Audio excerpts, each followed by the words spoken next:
గోదమ్మ వెంటనే ఆ దండ తీసి. వద్దు సఖు. గోదమ్మ, ఈ పిలుపు ఎంతో మధురంగా ఉంది.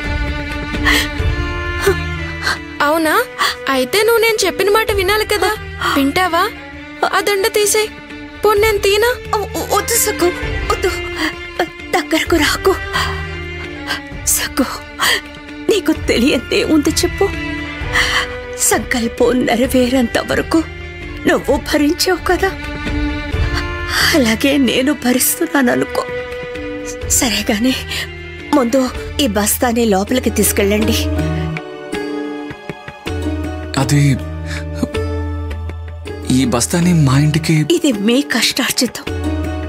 పంచాయతీ పెద్దలు తీర్పు చెప్పక ముందు పొలంలో పండిన పంట మీకే సొంతం కదా. నిజంగా మీది చాలా జాలి గుండె. మా కోసం పెద్ద సాహసం చేశారు. మీరు పుణ్యాత్ములు.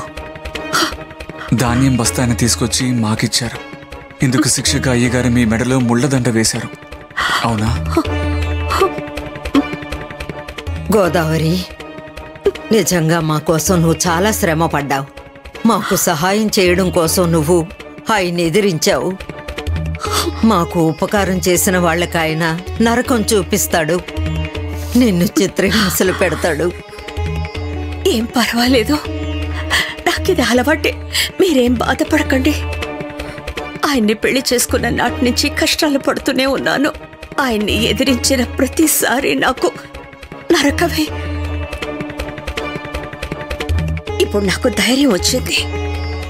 అన్యాయానికి ఎదురు తిరగాలని నిర్ణయించుకున్నాను. నాకు చేతనైంది చేస్తాను. పాండురంగుడు శక్తినిస్తాడు. గోదమ్మ తీసేయవా? ఆ ముళ్ళు విపరీతంగా గుచ్చుకుంటాయి. మా కోసం నువ్వెందుకు నొప్పి భరించాలి?